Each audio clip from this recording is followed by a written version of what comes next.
Hey everybody, this is Talkative Carl back again for another movie spoiler review and final movie for Valentine's Day. Today's Valentine's Day, happy Valentine's Day, and I figure what's like best to wrap up Valentine's Day, or at least Valentine's Day month, would be Deadpool, the first Deadpool movie, which came out in 2016 around Valentine's Day. I figured it's appropriate to, I figure it'd be appropriate, adjust my mic here, to bring this up around this time because I honestly think, even though it's like a superhero movie, I mean, it was marketed pretty well. You talking about the best marketing. This movie and like Benedict Cumberbatch's The Grinch probably had like arguably the best marketing that I've seen for a movie. You know, there's been a handful, but these two, are definitely in the top 10 for me. Because like look up the line on YouTube with all the ads and commercials for Deadpool 1, and you'll see what I'm talking about. And honestly, this is, as I mentioned with other movies like Destination Wedding, with Keanu Reeves and Winona Ryder, as I mentioned with like Four Christmases with Reese Witherspoon and Vince Vaughn, and other stuff in my YouTube catalog, so you can definitely check that out in the links in the description to see what I'm talking about.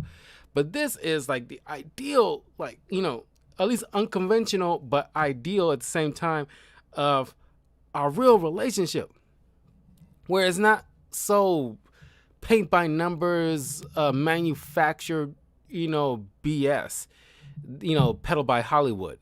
This is like two effed up people, just like with Destination Wedding. You got two effed up people meeting each other and like they just click out, and it's just everything involved is just like was spot on, and it grossed crazy amount of money for such a long time. It's like broke records. Like yes, it got beat out by was it Black Panther or one of the Avengers movies? But Avengers got beat out, but for a while it held like a good long record. But man, this is like a brilliant film. Of course, stars Ryan Reynolds as Deadpool, which by the way he fought hard for this. And in case you'd forgotten, if it wasn't for this leaked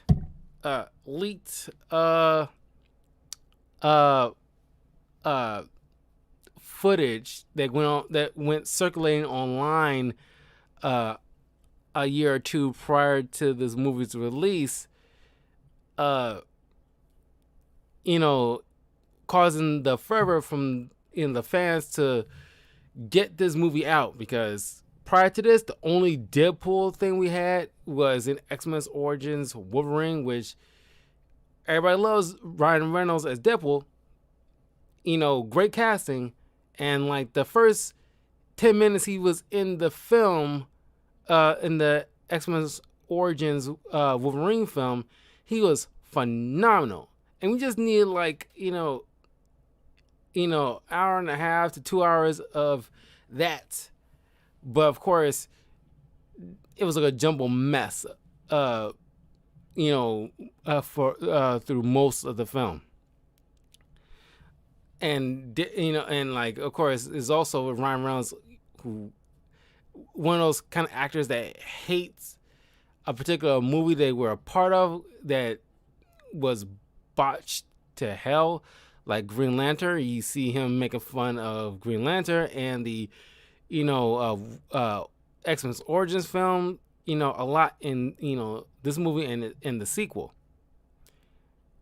because you can tell that like how much that bothered him, and I think he probably hated more so than anybody else, because I mean like Green Lantern sucked. It sucked a lot of balls, but man, he like, you can tell how much it bugs him, but he does it in such a funny way though.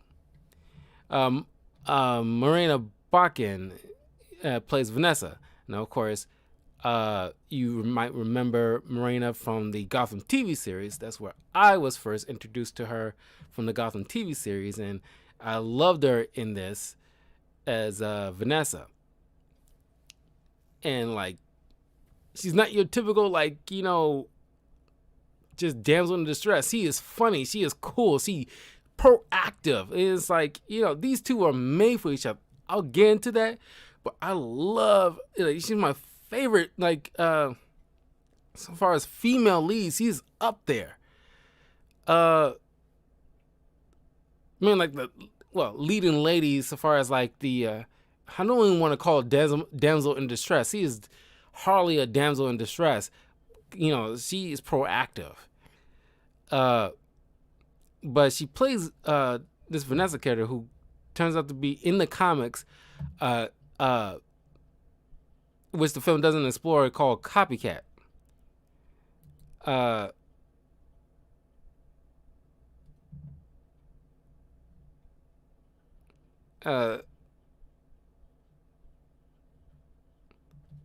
Which, the Copycat in the comics, turns out to be like a metamorph that can duplicate another being down to the molecular level. So maybe not that dissimilar to Mystique, possibly.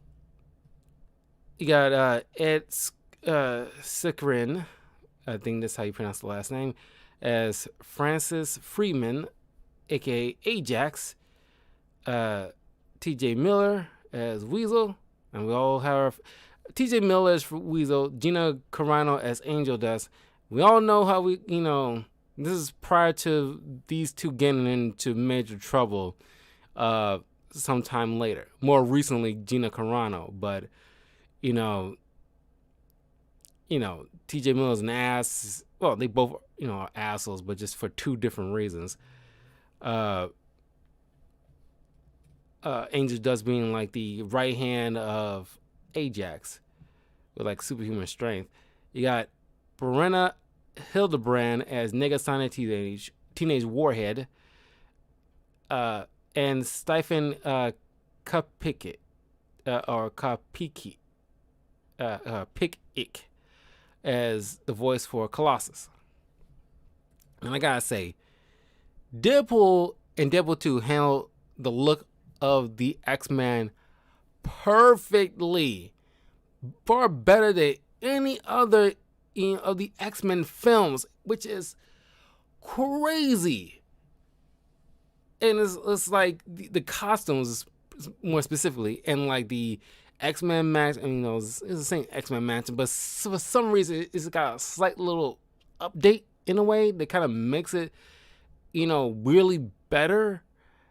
And like the costumes, like the Colossus look is spot on. I know we've seen a version of Colossus in X-Men in X2, but it's just he's not skinny, but it's kind of like not Colossus. He didn't even speak in Russian accent or dialogue or whatever, which is kind of disappointing. So this is kind of like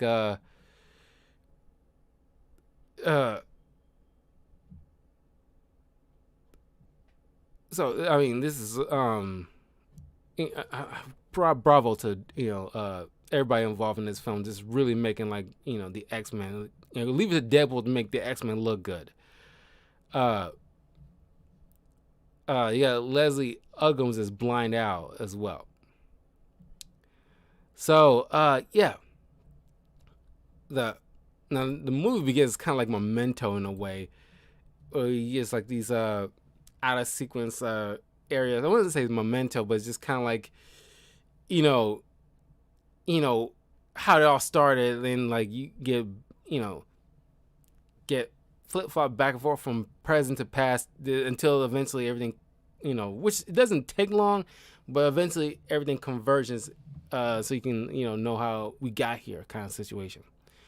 But yeah, uh, Wade Wilson being like a mercenary, but like a mercenary with a heart of gold. The final introduction where he's just like somehow he's breaking into some dude's house, orders a pizza just to intimidate the pizza delivery guy, who turns out to be stalking some chick that hired Deadpool to get this kid off her back, because apparently he's like a creepy stalker, dweeb.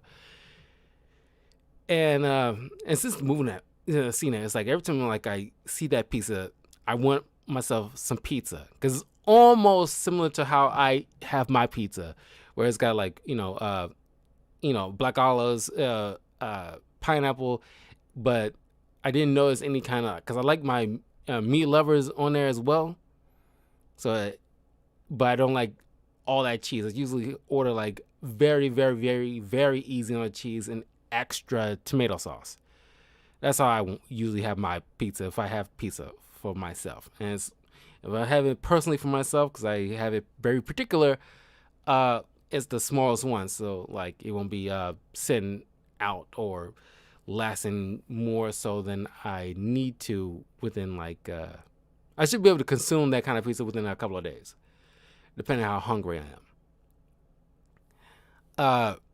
And you hear like Deadpool mention like because the girl called him her hero. It's like I am no hero, and it's like you see that kind of like you see his point of view even throughout the entire film from start to finish, but he's still like a hero to other people for the depending on what he does for them, the way because she wants to do off her back, he did it, she considers him her hero for that. And he goes to Weasel's place where like they it's not Weasel's place, bartends there, but I forgot the woman's name that I guess built this, to where they have all these mercenaries who get hired to go out on a job to usually off somebody, but Deadpool only offs bad guys, or in this case just terrorize individuals who and threaten them with death. But that's to his kind of discretion and choice. So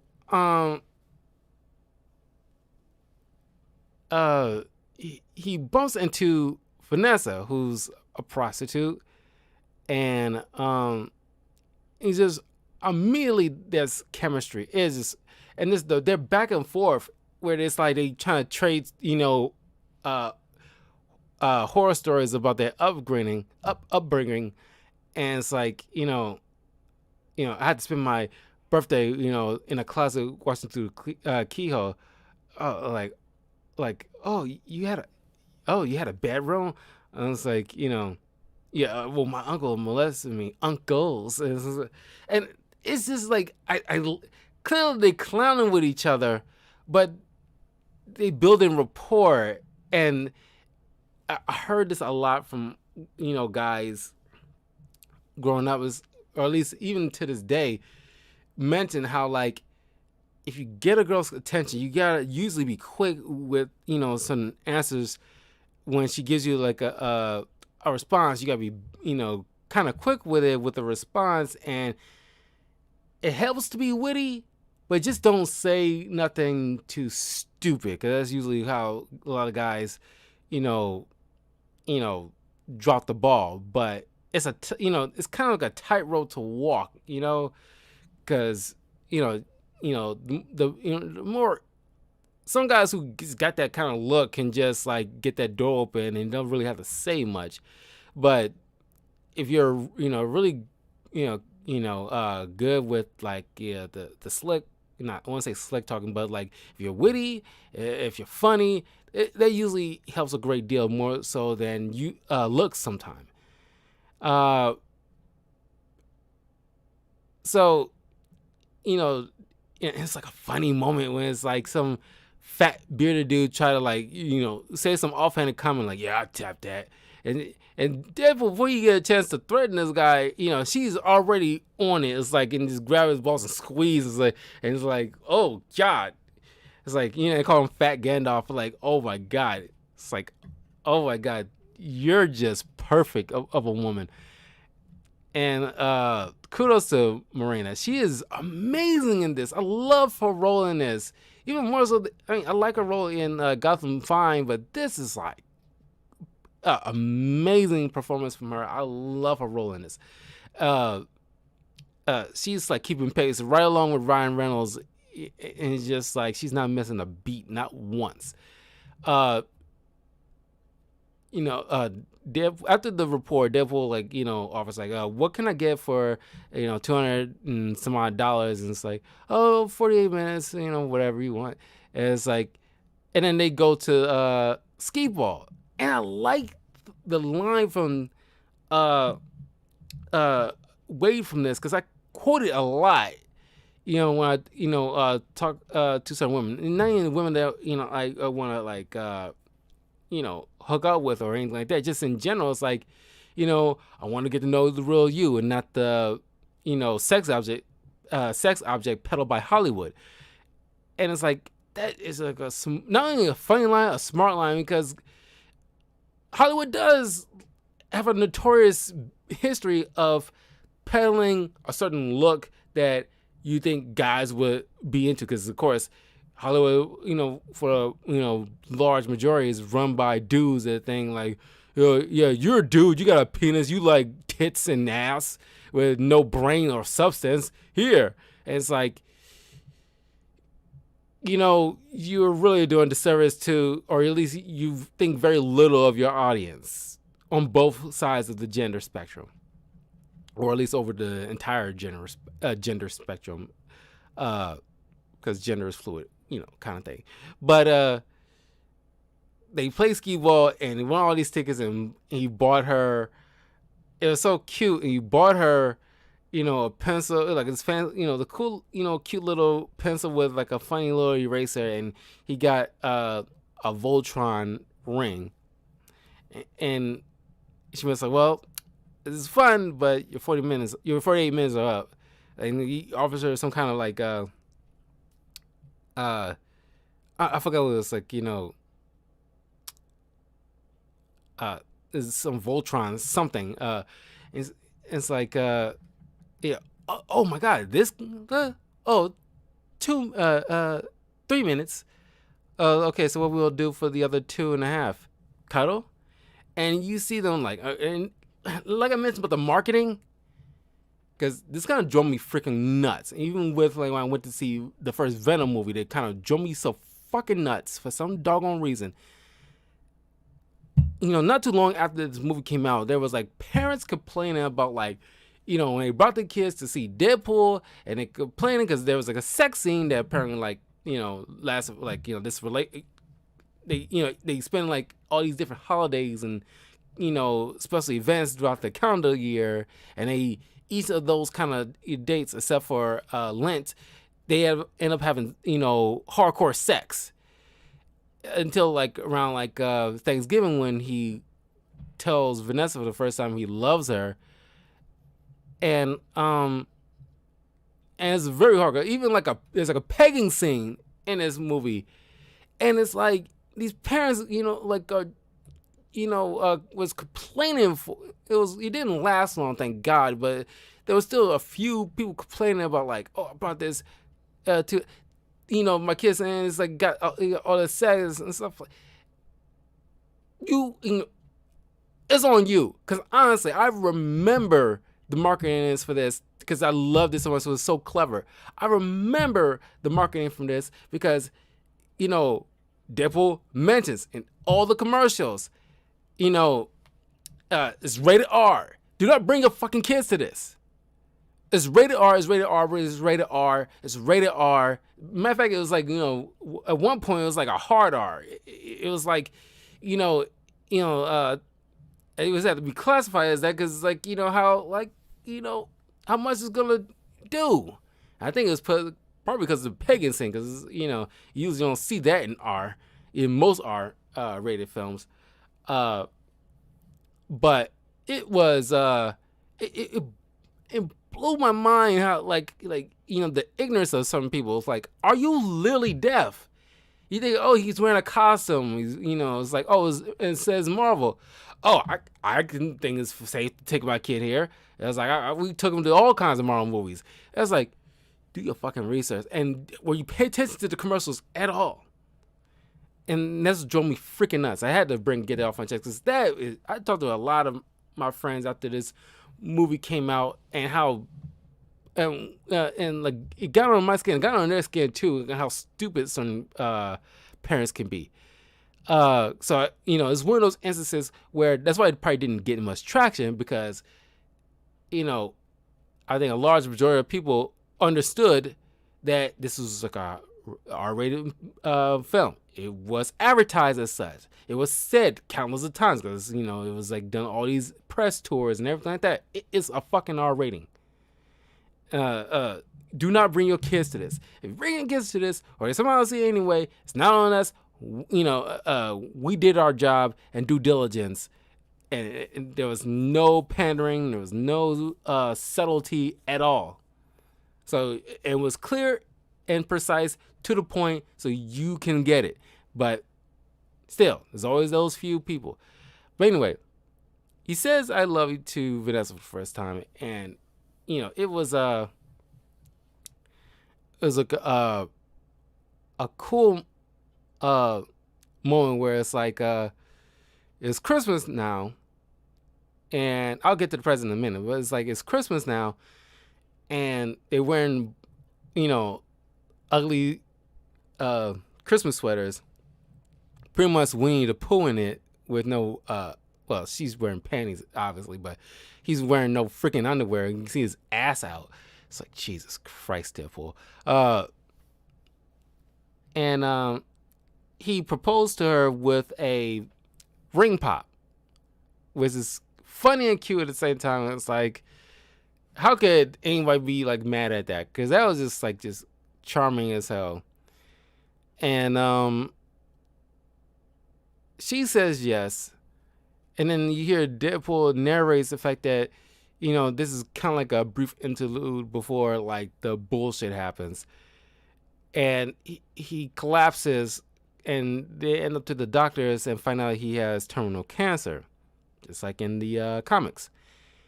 And it's like one of like the just like greatest moments. It's subtle, but one of the greatest moments in this film that it always caught my eye is the fact that, I don't know about you guys, but the fact that as soon as like the doctor mentions about the cancer, Vanessa right away, no hesitation, and just because you can tell how much she loves this man, and she goes right into the doctor. It's like, my uncle had like a thyroid thing, and we heard about all these procedures and blah blah blah. And it's like, you see Wade's face turns to her, and of course he narrates to himself like about how like she's making all these plans of A, B, C, all the way through Z, and all he can do is just memorize her face, because it might be the last time he'll be able to see her. And it's like, not only brilliant dialogue right in that moment, but also true. That's what I think is like a true relationship. That's what I want to do is on Valentine's Day, because this is like a high point of like, fairly realistic relationship between two people. It's not even, exclude the superhero stuff out of it. This is a real relationship where it's like she has strong feelings for his man. She loves him at the point where it's like all that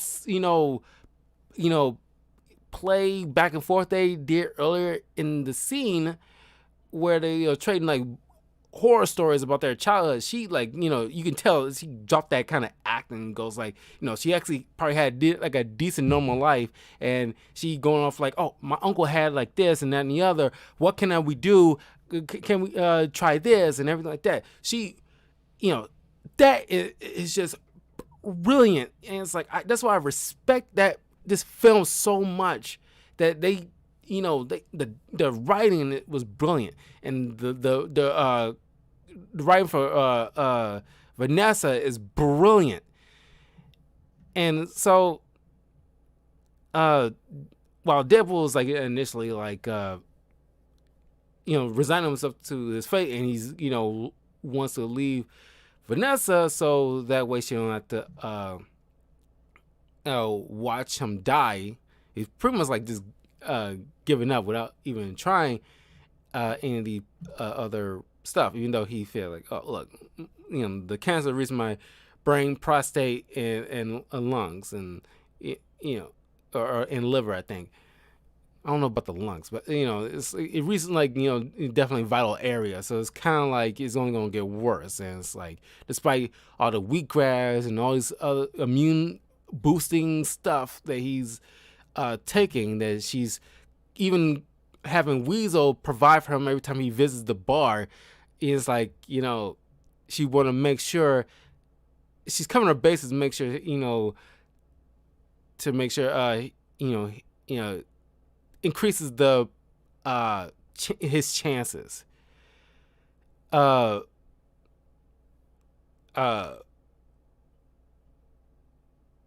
then he goes to the bar, and like Weasel bring up about this guy. We just call him Agent Smith because that's how I always remember him. This is Agent Smith, and he offers Wade a chance to not only cure his cancer but also become a superpower hero, because the people we work for can give him that chance. Of course, he initially declines until like he mentions until he hits "fuck it, I'll give you a call." But then it was like a funny little back and forth where he's just making fun of him, how he looked like a fucking pedophile. It's like, you need help leading kids to your panel van. It's just great community timing from Ryan Reynolds. But another community thing where he's like, staying up all night just contemplating his decision, and tells Vanessa about like, oh, I just had a nightmare, about like Liam Neeson. He thought he stole his daughter, and like he just wasn't having it, and he and it's like I kind of agree after he mentions it. It's like you think after 3 movies he just comes to the realization that he's just a bad father. It still cracks me up. This is so good writing. It's hilarious. But then he leaves, while she's sleeping, gives Agent Smith a call. But before we get into the bulk of the main story, you see how it begins. It's kind of like the brilliant opening. Is mixed with the test footage that was leaked, a couple of years prior to the movie, where of course in the test footage he was listening on his radio, "Holla Back Girl," but in the actual movie he's listening to "Shoot" by Salt and Pepper, which is great. Either way, it's just great. And he's just on an expressway, just coloring himself, shooting 2 bad guys. But the opening is great, where you just hear that song, because the soundtrack in this is pretty damn good. What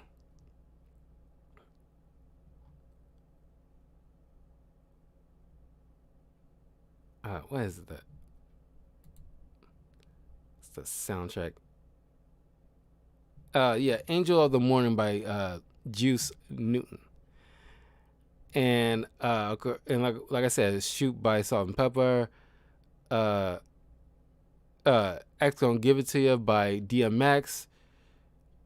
Careless Whisper by George Michael.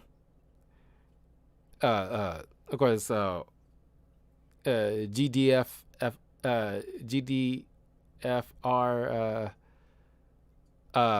by Flow Rider.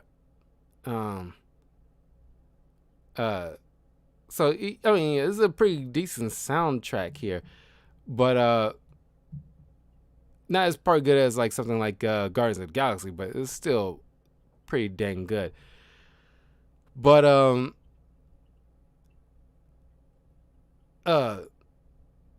you see all this, slow motion of this stuff where he's doing inside this van where he's like killing these fools.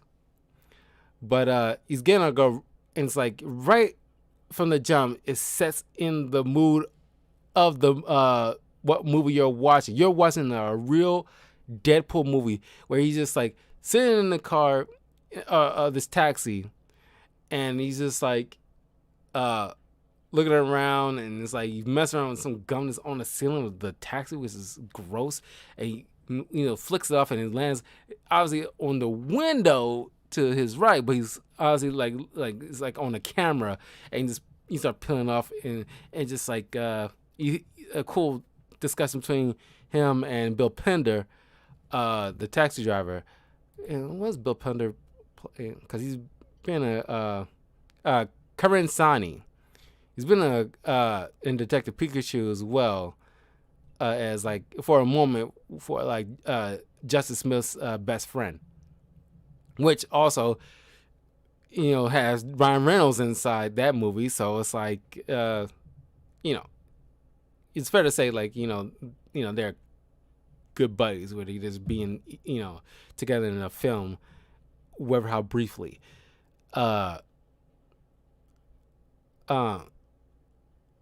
So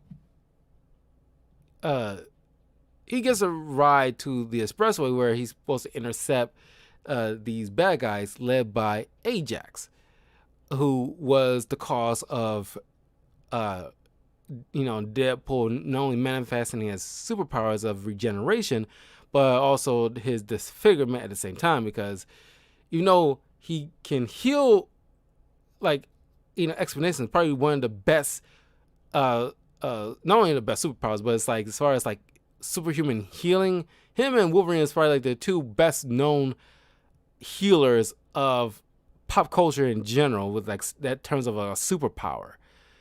And because he still had cancer, and the reason why he looks like that, in case you don't know, his cancer is still there. It's just his healing factor is curing him as fast as the cancer is trying to kill him. So it's kind of like not cancel each other out, but it's kind of like the cancer is still like, because it's still there, is the reason why his visage look the way it does.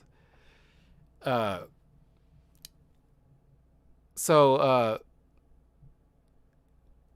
like he called Agent Smith, just to go back into that, Agent Smith takes him to this hidden laboratory where he meets Angel Dust and Ajax, and right away he's like cracking jokes, and it's like oh my God, it's just like brilliant. Despite the torture scenes, it's just brilliant from Ajax and Deadpool. And it's like they of course put a gag over his mouth to keep him from talking, because right away he starts talking. And I honestly love characters like this, because like I would probably end up doing the exact same thing, but more so out of nervousness, because like especially if I'm drunk, it's like I got a real chatterbox. That's why I got my name, wrong, Talkative Carl. And I probably would have ended up doing the same for the most part. And like it's right away he cracking jokes, but like, is your name really Ajax? Is it this? Is it that? Is it Basil Forte? And then of course when they gag on, and he's like, Ajax introduced himself, something about like he got like his nerves is fried, so he can't feel pain, or he can't feel anything, period, making him numb to feelings of all kinds. even though he's like you can see him still enjoying himself in some aspects. He's not completely like cold, but he also has like they allow him a bit of strength more so on average because his nerve endings are fried, so he doesn't have any kind of restraints as far as like handling things that's like heavier than average or punching harder than average, or when he gets hurt he doesn't really feel it. He doesn't, it doesn't really bother him like that. And then Angel does just got superhuman strength, and she always got like obviously an oral fixation, which with like Deadpool points out with the matches that she keep putting in her mouth. And Gina Carano, even though she has clearly some issues, as far as like her, because she was in like The Mandalorian, and after season 2 ended, she had these comments about transgender people, which is disgusting. For a while, I had like a thing for her because she was she was pretty cute, but it's just like that was like a huge turnoff of what kind of crap she said. But I really liked her in this, as Angel does. But when they took off the gag, thinking like he's gonna have to, he has something to say, and it's like right away there was like thank you. You have something in your teeth. It's like after this whole spiel, he went through. It's just like, and people complain about like a serious moment being undercutted by a joke, and like because the MCU is like for the most part kind of heavy with that kind of stuff. It's like I don't mind it if it's done well, and for the bulk of it, it's done well in my opinion. And it's like I love that moment. It's like you completely like cut him off at the knees with like how serious he's trying to be, like how hard ass he's trying to be and scary he's trying to be, and it's like yeah something. and he checks it and it's like I made you look. Oh my god, that was just oh my god. And then there's like another one when like, he's actually eating like broccoli or something, and it's like it wasn't yet put in that same moment, and it's like, okay, seriously now, you really do have some. And if you look closely, he actually does this time, and because he was eating broccoli, and it's like, oh my god, it's just so freaking brilliant. I love it, but it's nothing compared to like one of the funniest moments out of the entire film that still cracks me up to this day. Almost pressed, like. Didn't want to end the stream by accident like I did with the Batman Returns thing, pressing on this doggone keyboard by accident. Okay, where they of course they put him through this torture after they injected him with a serum that's supposed to start like triggering some latent mutant abilities that humans might have. And of course, you gotta put them through stress because usually mutants manifest their powers, usually around their, when they turn like to teenagers, and other cases during high stressful situations. And so they inducing that kind of thing by putting all these kind of tortures, and then Deadpool ends up befriending this fellow inmate. And he started going off on like a bucket list of what they're gonna do when they get out of this kind of thing. And Ajax interrupts and saying like, no, I encourage this. It gives you guys hope and it keeps y'all pushing on, which we need. We want you guys alive. So I encourage these kind of things. And like Deadpool, like just. But like, don't take that kind of stuff from a guy named Francis. And like, you hear that key, that little like the note, musical note that kid like that Sting music, and it's like, and it acted is right when he announces that he knows his fucking name. And it's like doom, and he walks over like why don't you shut up for I saw that pretty mouth shut? Like, oh, I wouldn't do that, buddy. And he's like shows him this like it's like a laundry tag or something like that.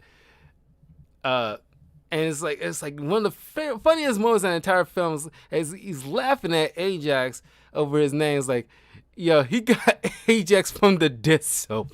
And I remember the theater busting up laughing because I was like, oh my God, that was just brilliant. Because, like, of course, there's a legit Ajax character in the comics that is one of Deadpool's Rose Gallery. And, of course, I'm not sure how many people will put that kind of, because of course there's Ajax dish soap, but it's not something we would think because he's a super villain name. That's a super villain name. We didn't put two together. It's not like a thing. It's like we didn't like make the connection about the Ajax thing of the dish soap until Deadpool said like, oh my God, he did. Like, and it's like for all these years because when this movie was announced, we did some research about the villain Ajax and what he does and blah blah blah. But it's like the fact that like I'm not sure the people who created Ajax thought about this because I'm pretty sure Ajax did so was around since like maybe the 50s. So I'm sure they must have came up, they kind of took the name Ajax from Disso to make this character more than likely. But we just never after all this part. Because he's such a minor villain for Deadpool, we just never even been considered. I'm pretty sure he got a little bit bigger since the movie in the comics at some point. But man, I tell you, the theater, I'm pretty sure a lot of people's theaters was just crying, laughing when he pointed out like that he got Ajax from the dish soap. Oh my God, that's to this day that still cracks me up. That is so funny. But then, like, you just fed up and just like, okay, I'm going to do a last ditch effort trying to enact your latent genes. And he put him in this hyperbolic chamber. Keep wanting to say hyperbolic time chamber, but that's, DBZ, obviously. This hyperbolic chamber where it slows down the oxygen just before it causes, the person inside to pass out. You just keep them, aware just enough to cause suffering but not pass out. So the asphyxiation caused the latent mutant gene, which in his case is healing, to enact. And of course he was left over the entire weekend by the time eventually this manifested. And thanks to like a brilliant time headbutt by Deadpool, he takes one of Angel Dust's matches from her mouth. And it's like, what if she used something different to put in her mouth other than matches?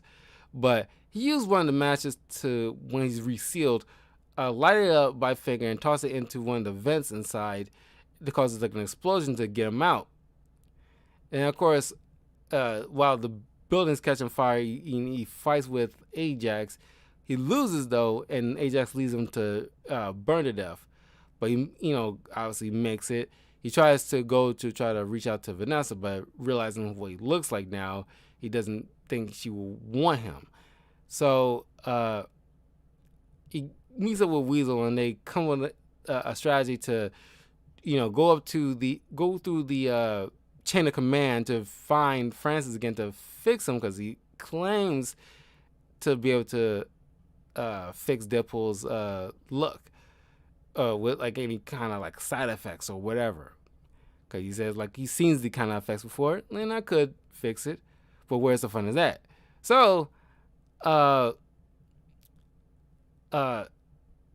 he eventually finds Agent Smith, and which leads him to the expressway where we kind of converge. So he, kicks, Ajax's ass and impales him on the side of the bridge, where you get to meet Negasonic Teenage Warhead and Colossus, who found on the news about like Deadpool causing this kind of accident on the expressway, and like he's trying to beseech to Deadpool to join the X-Men and give up like this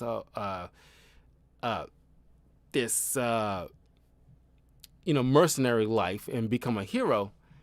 Because Colossus believes in Deadpool so much to, make amends of this, like, kind of wicked life. And I'm not sure how much time has. That's one of the things that I kind of like was confused on.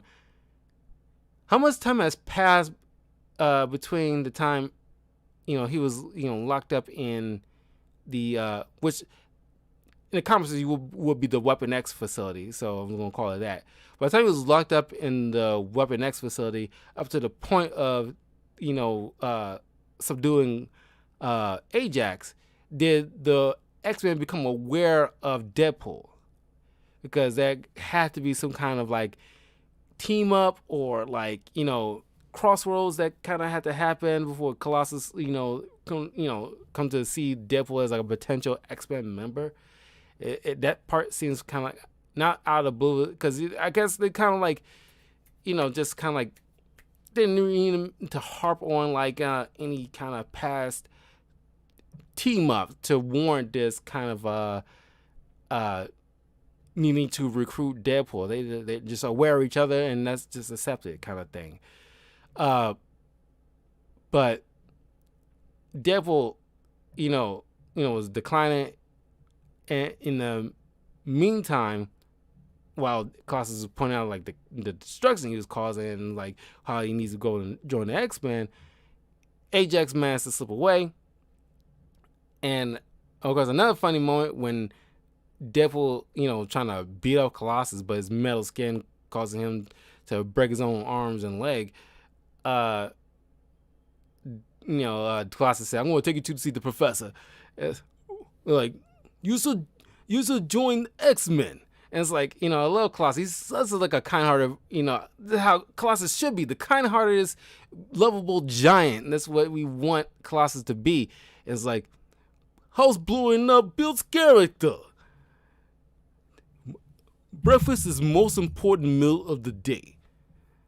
Deadpool might want to break your bones. And that kind of thing. I was like, this is how you supposed to do Colossus. This is like on-screen Colossus, just straight up from the 90s X-Men. This is Colossus, and I loved it. It was brilliantly made. Perfect. Oh, God, I love Colossus. I hope he comes back in the MCU as this version. This is what we want as Colossus. Of course, you never see him power down his metal skin because that's his immune ability. He's able to turn his whole body into like movable metal to be able to like, he not only got super strength, but he's like got like a very good durability.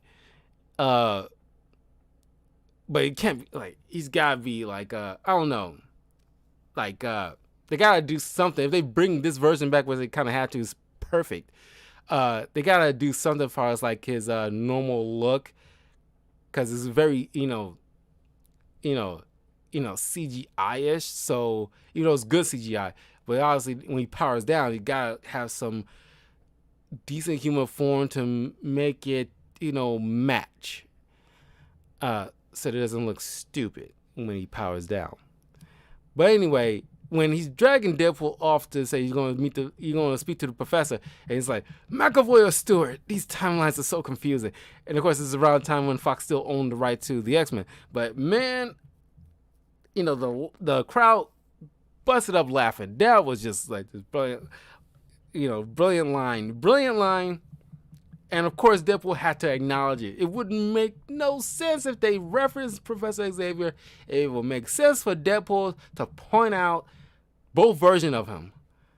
Of course, Deadpool makes his escape and goes, back to his homestead or apartment or whatever, and where Blind Owl is. And, oh my God! And I still remember that. As like he's trying to relax after like a failed attempt to, nail Ajax. He had to cover his own hand just to get out of the handcuffs of Colossus, and slowly going back. And you see this little baby fingers that's like twitching the digits and trying to, rub against her chin. And it's like, oh God, it's just like, it made me cringe. Like, oh God, don't touch her chin like that. It's gross. Ugh. It's like little baby nubs, and I was like, ugh. Yes. And the whole crowd was wincing. Ugh. Oh my god. Uh, I'm going to mention the baby legs in the sequel. It was just as gross. God, it was so messed up. And Vince is like, you might want to leave. I bet it's really big in this hand. It's like, oh my God, you got me so gross. Oh my God. But then, uh, uh,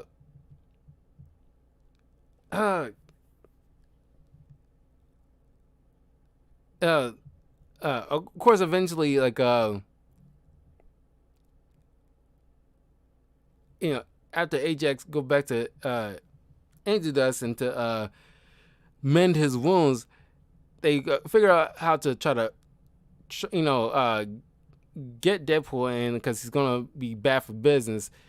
They track down the mercenary house and figure out, Vanessa being his girlfriend from like a picture that's on the wall, like at least Weasel's side of the bar, and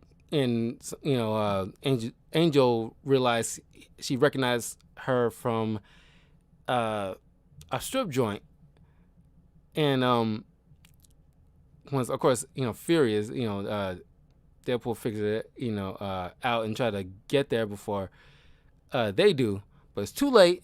And of course, you get an awesome Stan Lee cameo scene as like a DJ at this club, and so he goes to the X mansion, which he cleverly points out how there's only two of them in this entire big mansion. And of course, as soon as he opens the door and you see Negasonic, and he's like, the way she looked is like spot on. Cause it's like, oh my God, Ripley, Vermilion 3. And it's like, fuck, you're old. Oh God, and of course, Verena as Negasonic is just genius. Her comedic timing in this is just spot on too. Just the sullen, gothy teenager. It's just like no F's given attitude. It's just so funny. Oh my God. And he makes a deal with Colossus that he'll join the X-Men if he helps him out to rescue Vanessa. Which turns out, they come to this. It was kind of leads people to believe that they're on the verge at that time because they own an abandoned helicarrier, and people are suspecting this helicarrier might have been from like after the events of Captain America and the Winter Soldier, after like the whole taking down Hydra that was like infiltrating Shield and stuff like that. You think this is one of the abandoned helicarriers after that event? Would make sense. And everybody was just speculating this whole time, like, oh my God, are they merging these things now? Are they working some kind of deal? This is before like Fox finally just gave up on all these other stuff and handed to Marvel and Disney to do whatever. So that was the speculation for the longest time, even long after the sequel to Deadpool.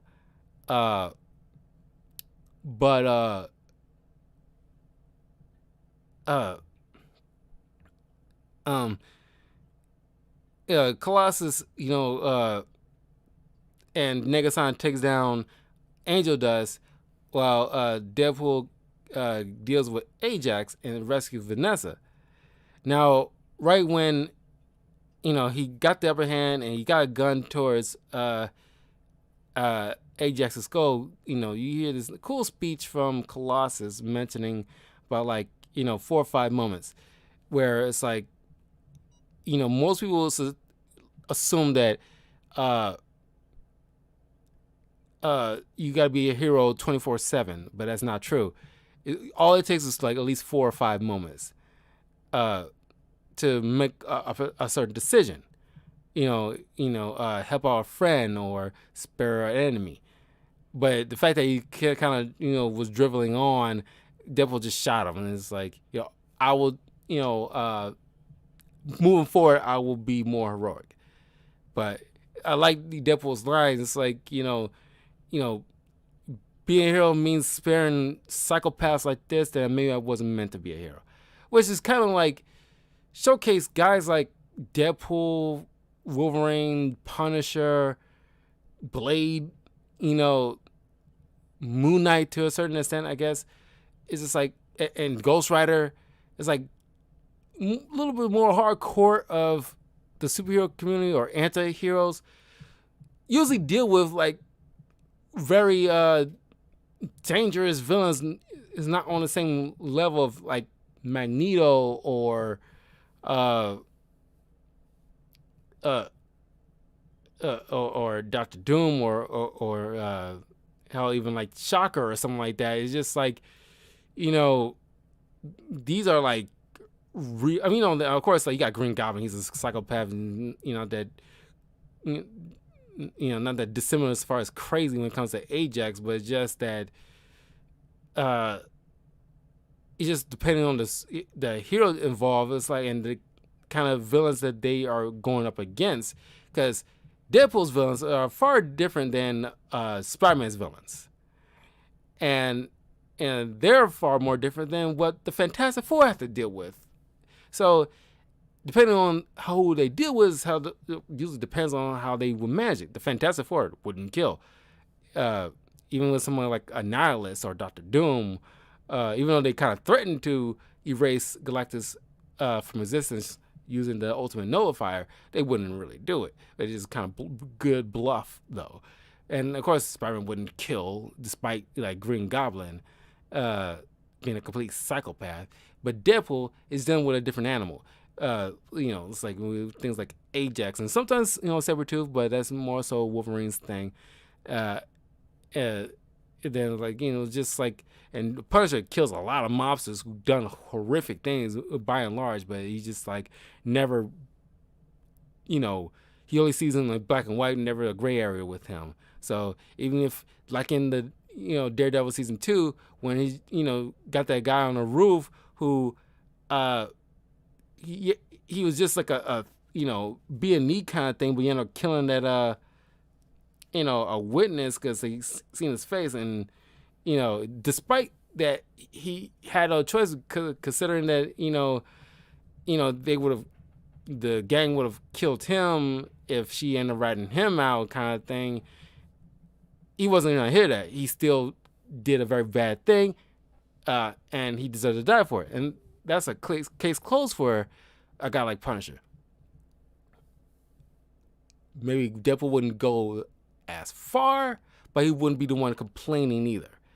So it just all depends. And of course, Ghost Rider dealing with like usually demonic beings or even people who are just normal human beings, but helping out those people, he wouldn't think twice about just frying them as well. So it just all depends. But the movie ends with a nice little wide shot of him reconciling with Vanessa, and of course, it's got to be another funny scene where she's taking off the mask, and you got like a, you know, piece of a magazine picture of Hugh Jackman. Everybody suspected Hugh Jackman to make a cameo on this. That was your cameo, and that was funny. Just like, you know, just have his face over his face is so funny, and it's like brilliant on Vanessa again. The fact that not only she helped Deadpool in the fight with Ajax by, you know, shoving like a, even though she didn't fight, she kind of stuck her neck out by giving Deadpool enough of a distraction to recuperate by shoving like a blade through Ajax's back.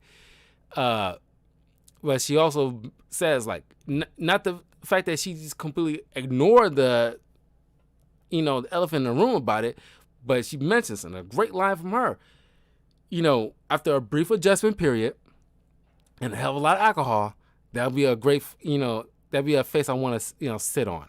And it's like nice on both ends. That like, yes, she acknowledged the fact that, you know, he got like a different look now. And again, the fact that it's like, I get it, but it's still Ryan Reynolds, despite the Freddy Krueger-ness, where it's not even as bad as Freddy Krueger. It's just like a shy better than Freddy Krueger's face. And it's like, it's not that bad, honestly. But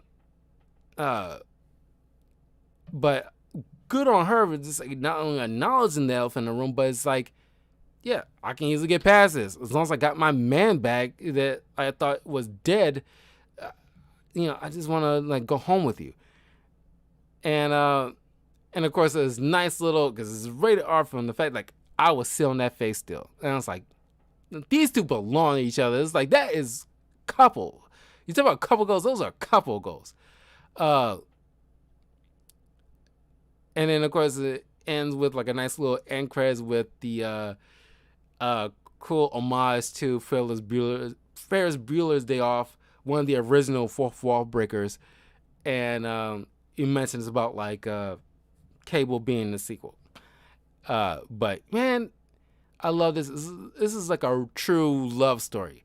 This is like a real. You want to talk about like real rom-coms? Most Hallmark or Lifetime movie, Christmas movie kind of thing can take a page out of Deadpool as far as like how relationships, maybe not that it's raunchy, but that's how, like realistic relationships. It's like, there are effed up relationships on both ends, and like two effed up people can meet each other and have something, and not none of that cliche third act breakout crap. But of course, they have to maintain at least that, despite certain changes that they do. They have to at least keep that bare minimum. But it's like, this is like, I love this. This is my favorite depiction of how a real couples should interact with each other in a film, not the BS manufactured, meets up and breaks ups. So anyway, that is my review for the first Deadpool movie. Eventually, I will get to the sequel. But let me know in the comments below what you think of the first Deadpool movie. Does it still hold up for you? Because I'm mad. Because like, it's very little that bugs me about this movie. I mean, other than like that, how like Colossus knows about Deadpool when he's only been active for a little while. It's not, they making it seem like they have some prior history to want him to be recruited in the X-Men. It's at least one of the things that I can think of that's kind of a gloss over a bit of thing. But I think considering Deadpool, you can give it a little bit more leeway than you would with other stuff. But anyway, I will see you guys next time for another review. What is next as far as like me covering? Oh yeah, so I got a Killmonger comic book I want to do at the end of the month, as well as Black Panther. I probably want to get done at the end of the month, but I think Cool Runnings, Come to America, the first one, and Boomerang, a couple of Eddie Murphy movies. So I got at least 5 more. So look forward to that. Make sure I can definitely get it done before the month of February is over. But that's pretty much, well, I think Boomerang can still fall in line with like Valentine's Day as well as Black History Month. But yeah, we're nearly reaching the end of the Valentine's Day / Black History Month movie, comic, and TV show reviews. Don't forget to check out my other reviews. Like, I put out Afro Samurai season 1 and Resurrections, so check out my review of that. I put up Beverly Hills Cop. Check out my review of that. A bunch of other stuff. So I'll see you guys soon. Take care.